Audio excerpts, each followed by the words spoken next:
رسنۍ وایي سمنګان کې د چاودنې له امله 14 کسان وژل شوي او 24 ټپیان دي. د افغانستان په شمالي ولایت سمنګان کې چاودنې لاس تنه وژلي او یو شمېر نور یې ټپیان کړي دي.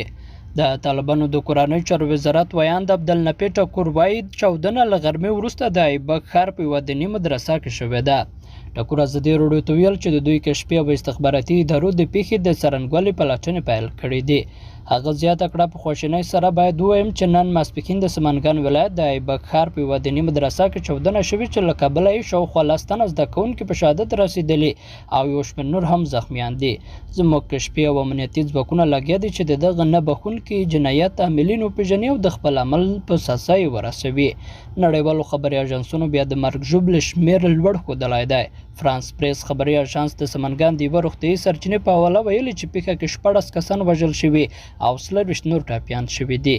دغه سرچینې د نوم نه ښودو په شرط ویلي وژل شوي او ټپیان ټول د مدرسې زده کوونکي دغه سرچینې د نوم نه ښودو په شرط ویلي وژل شوي او ټپیان ټول د مدرسې زده کوونکي او وړه هلکان دي. یو شمېر افغان خبریالانو د مدرسې نوم چې چاودنه پکې شوې جهادیه یاد کړی دی، خو تر اوسه رسمي سرچینو په دې تړاو څه نه دي ویلي. تر اوسه د چاودنې څرنګوالی هم نه دی معلوم او چارواکو نه دي ویلي چې ځانمرګی برید و او که له مخکې د ځای پر ځای شوي چاودېدونکو مواد. له دې وړاندې هم په جوماتونو، دیني مدرسو او ښوونیزو مرکزونو ورته خونړي بریدونه شوي چې مسؤلیت یې د عیش وسلوالې ډلې منلی دی. څه باندې میاشت وړاندې په کابل کې د کورنۍ چارو وزارت ته نږدې یوه جومات کې چاودنې 4 تنه ووژل او له 20 زیات نور یې ټپیان کړل. د سږ د زمري په 20 نیټه د کابل په ختیځ کې د یوې مدرسې دننه ځانمرګي برید د رحیم الله حقانی په نوم د طالبانو سرسخت طیب پلوی دیني عالم وواژه.